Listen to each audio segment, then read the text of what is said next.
Fondos de inversión que compran para vender, empresarios locales, visionarios y bien relacionados, fundaciones de la Iglesia peleando por mantener su influencia social. La administración se retira y los tiburones aprovechan el hueco.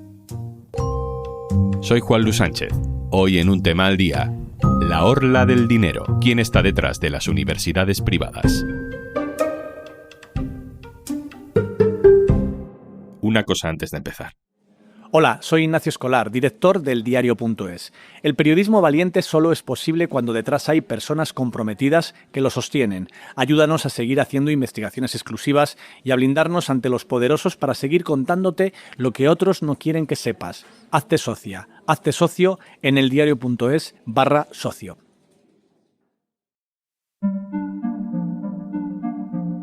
Cuando termine 2026, habrá en España más universidades privadas que universidades públicas. El sorpaso se habrá consumado cuando terminen de tramitarse los últimos flecos de las 6 nuevas universidades privadas previstas para este año. Si todo sale como está planeado, habrá en España 50 universidades públicas y 54 universidades privadas. ¿Razón de este fenómeno? Los gobiernos de las comunidades autónomas que en algunos sitios han apretado el acelerador en ese camino, como en Madrid, donde hay ya 14 universidades privadas y 6 públicas. El modelo se extiende. En Andalucía, por ejemplo, hay 10 universidades públicas, pero en solo 3 años han pasado de 1 a 5 centros universitarios privados.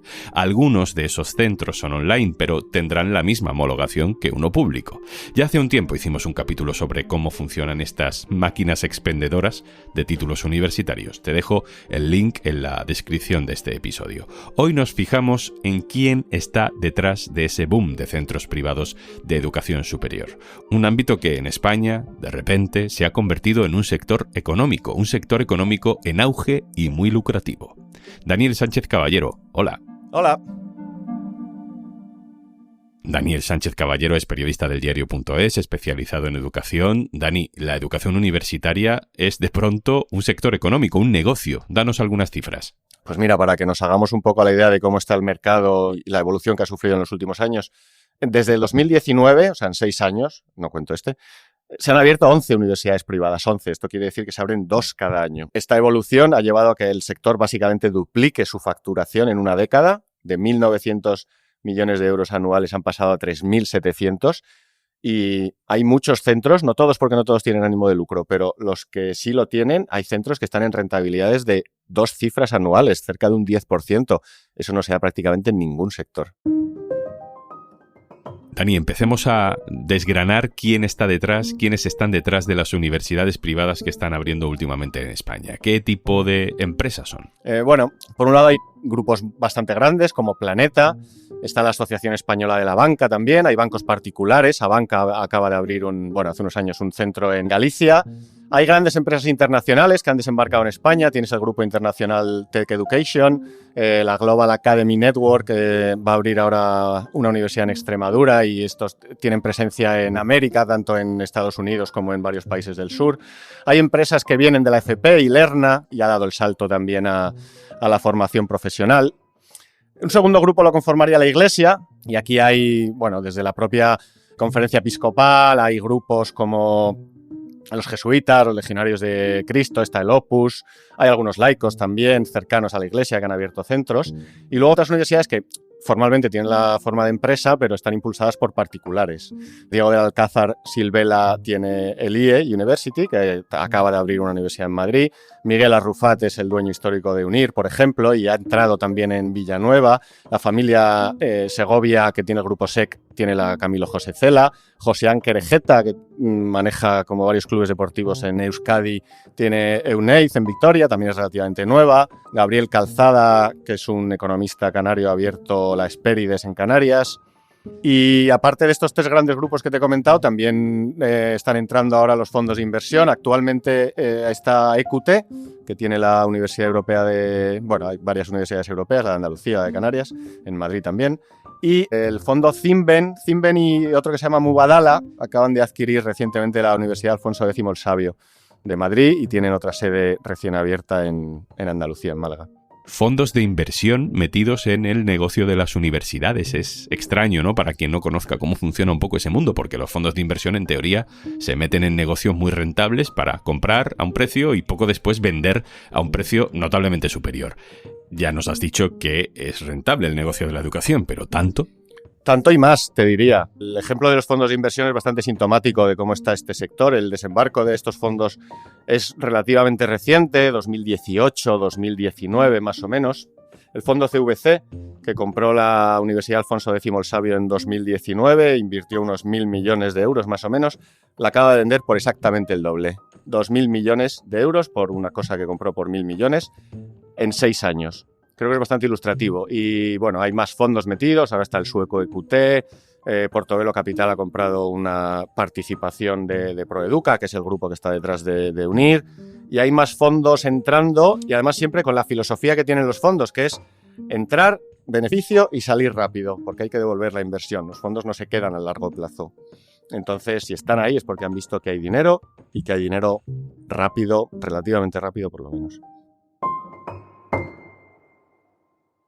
Hablemos de la Iglesia. Sabemos que es un actor importante en la universidad privada desde hace muchísimo tiempo, ¿no? Desde el Opus a los jesuitas. Pero cuéntanos, Dani, bueno, detrás de qué universidades están diferentes órdenes religiosas. Bueno, la Iglesia Católica siempre ha estado muy ligada a la universidad. De hecho, las primeras universidades de la historia parten de la Iglesia Católica. En España ha pasado lo mismo. La Conferencia Episcopal tiene la Pontificia de Salamanca. También maneja la Pontificia de Comillas, aunque en este caso es a través de los jesuitas. Tenemos el Opus Dei, que tiene la Universidad de Navarra, que bueno, es de las más prestigiosas del país dentro del mundo privado. Tenemos los sacerdotes del Sagrado Corazón de Jesús, han abierto recientemente el ESIC, que es una de las nuevas universidades. Y luego, como comentaba, hay grupos laicos que orbitan alrededor de la Iglesia. Aquí, por ejemplo, tenemos la Asociación Católica de Propagandistas, tiene el CEU, el histórico CEU, que tiene varias universidades por toda España. Acaban de abrir una sede nueva en Andalucía. Tenemos la UCAM de Murcia, que pertenecía a José Luis Mendoza Pérez, ya fallecido, pues se la traspasó a su esposa, que es una persona todopoderosa en Murcia. Y bueno, un poco así, como ves, hay diferentes entidades, tanto más oficiales como más satelitales en el mundo universitario. Ahora seguimos, Dani, pero vamos a hacer zoom sobre algún ejemplo de universidades privadas para entender mejor este fenómeno. Sergi Pitar, compañero director del diario.es en la Comunitat Valenciana. Hola. Hola, Juanlu. Sergi, allí tenéis varios ejemplos paradigmáticos de privatización de la educación universitaria, sobre todo durante el gobierno de Francisco Camps. Me gustaría que nos contaras una polémica que quizá no se conoció mucho fuera de Valencia en su momento, ¿no? Francisco Camps impulsando el nacimiento de una universidad promovida por la Iglesia que se puso a competir con otra también de la Iglesia con más tradición. ¿Qué pasó ahí? Sí, así es. Es la Universidad Católica de Valencia, que fue totalmente premiada y protegida por Francisco Camps. Hay que recordar que aquí en la Comunidad Valenciana, digamos, la universidad histórica de la Iglesia fue el CEU, que es de los propagandistas de Cristo, pero no se sabe todavía por qué el Francisco Camps decidió impulsar desde el Arzobispado de Valencia esta Universidad Católica, y fue a base de darle títulos muy suculentos, como es montar la Facultad de Medicina o otros títulos muy demandados, para que comenzara a arrancar. En estos momentos es un verdadero monstruo la Universidad Católica de Valencia, con varias facultades y con titulaciones de todo tipo, de ciencias sociales, de sanidad. Pues cuando Francisco Camps apoya ciegamente la Universidad Católica de Valencia, que fue prácticamente su apuesto personal y, por cierto, donde él también ha sido profesor, evidentemente esto generó mucha antipatía y mucha molestia en el CEU y en los propagandistas de Cristo, que vieron la creación de la Universidad Católica de Valencia como un ataque. Al final tuvo que el PP valenciano ir compensando, dándoles carreras nuevas y dándoles otro tipo también de prebendas para seguir creciendo. De hecho, el CEU, Cardenal Herrera, que es como se llama la Universidad del CEU aquí en Valencia, se ha especializado en Erasmus. Y hay que recordar que esta universidad está en un municipio muy pequeño del norte de Valencia, que se llama Alfara del Patriarca, que tendrá unos 2.500, 3.000 habitantes, y allí la llegada masiva de Erasmus ha disparado el precio del alquiler y el precio de la vivienda, y es muy difícil encontrar vivienda en Alfara del Patriarca y en el municipio limítrofe, que es Moncada, que es mucho más grande, pero que también sufre esa presión por parte de los estudiantes Erasmus que van a estudiar a la universidad privada CEU Cardenal Herrera. Sergi, en la Comunitat Valenciana hay 4 centros privados y 5 centros públicos, pero no siempre estas universidades han nacido como centros privados. Ahí hay un caso clarísimo de privatización directa de un centro que era público y se privatizó. Así es, Juanlu. Mira, en 2000, a principios del siglo XXI, y con muy buen criterio, la Generalitat Valenciana creó la Universidad Internacional Valenciana, la conocida como la BIU en sus siglas en inglés. Esta universidad empezó a andar, pero cuando llegó la crisis del 2013 fue una de las empresas públicas de las que se desprendió el gobierno valenciano para conseguir dinero. Vendió el 70% al Grupo Planeta por 4 millones de euros. Y eso en 2013. Y ahora estamos en 2024 y en las últimas cuentas de resultado, ya con la gestión privada, la universidad factura más de 110 millones de euros y gana más de 5 millones de euros en beneficio. Es una universidad que la actual dirección es muy próxima al Partido Popular. Como contamos ya en el periódico, fue la primera que contrató a Salomé Pradas, la que fue consellera de emergencias después de ser destituida por la gestión de Nadana, pero también la persona que favoreció su venta, que era consellera de Educación en el año 2013, cuando se vendió a la empresa privada de la universidad, es la actual alcaldesa de Valencia, María José Catalá, que también es profesora de la BIU. Podemos ver en esta retafila de profesores mucha gente vinculada al partido y otra no tanto, porque es verdad que la universidad ha tenido un crecimiento exponencial y en estos momentos es una máquina de expender másters y una máquina de expender títulos, sobre todo en el mercado latinoamericano. Lo único positivo de esto para el sector público, digamos, es que el 30% continúa siendo de la Generalitat. Entonces, cuando reparte dividendos, pues por ejemplo, en 2024, la Generalitat ingresó 1,3 millones de euros. Sergi Pitar, compañero, muchas gracias. Muchas gracias, Juanlu. Vamos a detenernos ahora en esa otra derivada del fenómeno, que es la multiplicación de universidades no presenciales. Desde 2008 han abierto 7 universidades privadas online. Una de las más recientes es la Universidad Tecnológica Atlántico Mediterráneo, más conocida como UTAMED, que funciona en Andalucía desde este curso académico. Le he pedido a mi compañero Néstor Cenizo, del diario.es Andalucía, que nos recuerde quién es el impulsor de este proyecto, Paco Ávila, y cómo se gestó UTAMED, porque tiene detrás una historia polémica. Hola Juanlu, ¿qué tal? Paco Ávila, para que te hagas una idea, encaja en ese prototipo de emprendedor que a veces casi cae en la parodia, ¿no? Tiene su propia web, donde cuelga su biografía, artículos que va publicando, una filosofía propia, la que llama filosofía del tropiezo, en la que se apoya para dar consejos, ¿no? Por ahí van también sus discursos y lo que escribe en prensa nacional, donde suele poner en valor el emprendimiento en contraposición a las trabas burocráticas del Estado, ¿no? Él se define como una persona liberal que cree que la mejor manera de generar riqueza es el individualismo.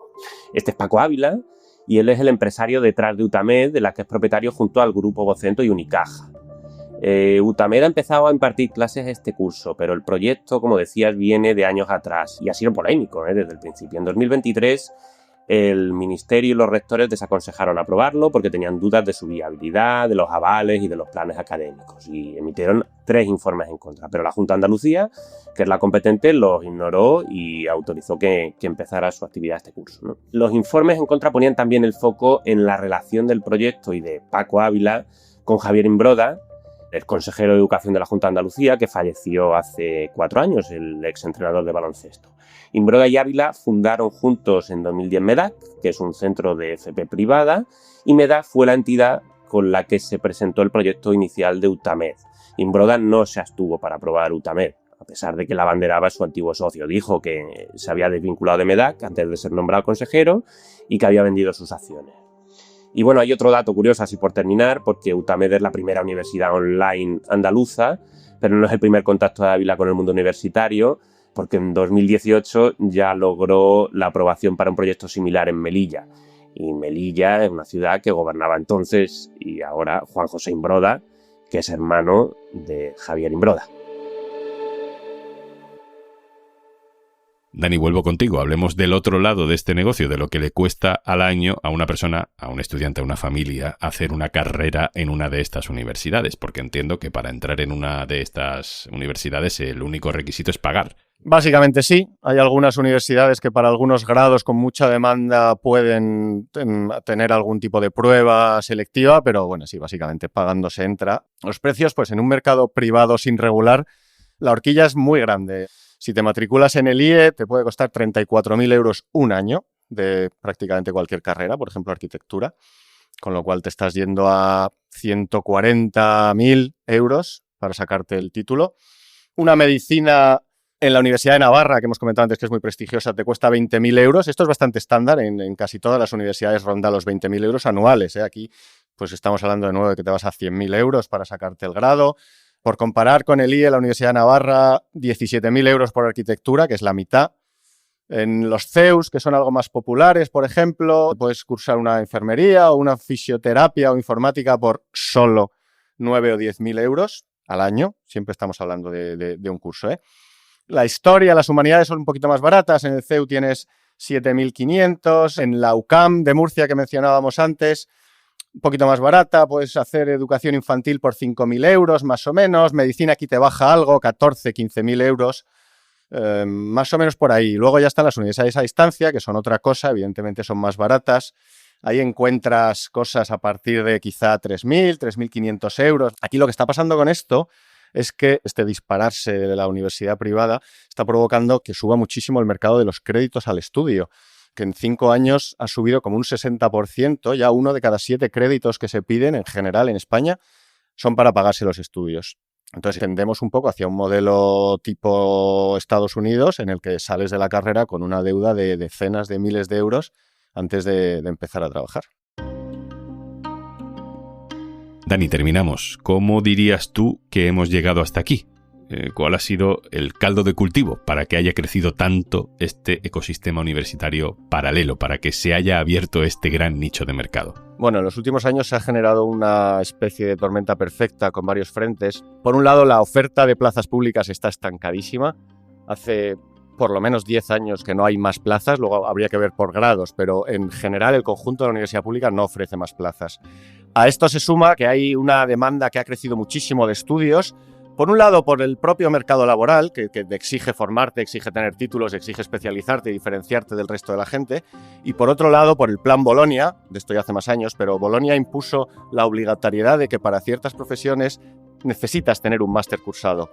Pasa con la educación, pasa con la abogacía, pasa con tantos otros campos. Pero la oferta pública no cubre la necesidad que hay de cursar estos másteres. No hay plazas suficientes para todo el mundo. Entonces, pues es evidente que donde hay un nicho de mercado, donde hay una necesidad de un servicio, ahí siempre aparece el sector privado para llenarla ante la falta de, llamémoslo, interés de la administración pública en ofrecer estas plazas.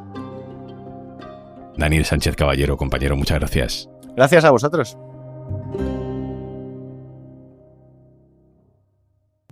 Esto es Un Tema al Día, el podcast del diario.es. Si te gusta lo que hacemos, necesitamos tu apoyo. Hazte socio, hazte socia en eldiario.es/Un Socio al Día. Este podcast lo producen Carmen Ibáñez, Marcos García Santonja, Lucía Martín e Izaskun Pérez. El montaje es de Pedro Nogales. Yo soy Juan Luis Sánchez. Mañana, otro tema.